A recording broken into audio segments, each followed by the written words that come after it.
In the beginning there was Crass, although as reluctant leaders of an anarcho-punk movement that essentially eschewed all leadership, I doubt they'll thank me for saying that. But they were year zero, a very literal line in the sand that translated as, enough is enough. No more corporate companies misrepresenting their music. This was the birth of genuinely DIY labels, whose records were sold at virtually cost price, and bearing pay no more than notices to make sure they were. No more big booking agents controlling their punk shows, levelling extortionate guarantees. Now the fans of the music themselves could communicate directly with the bands and book them into alternative venues at affordable prices, the meagre door takings being ploughed back into worthwhile causes locally. No more glossy magazines dictating how punk should look, sound and behave. Anyone who could string two words together and use a stapler was now a potential fanzine editor. And no more inane lyrics about cider and glue. The kids were taking back control and finally making a difference. Crass ushered in a whole new concept of punk as a movement, and that movement, for all its naive shortcomings, made its mark around the world.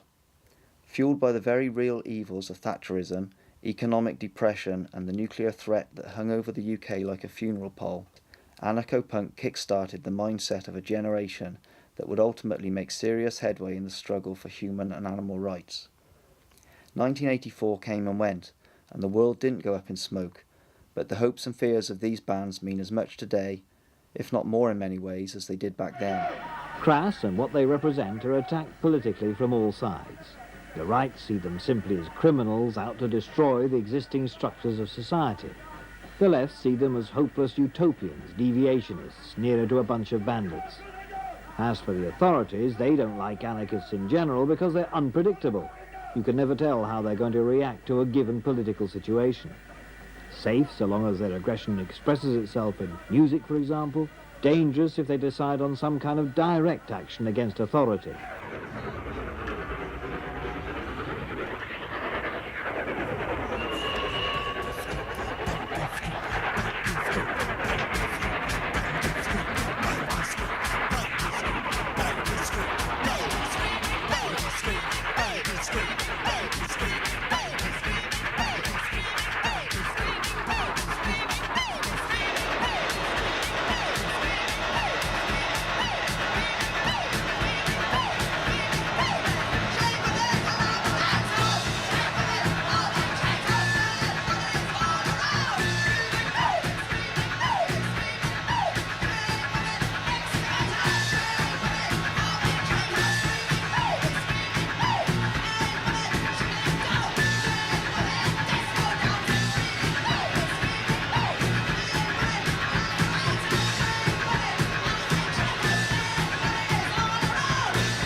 As is all the projects we do, you start off with 2 and end up with 32 because anyone who came along could join in. I mean, it's always been an absolute principle that our art is not exclusive. Our individual efforts as artists are not exclusive to us.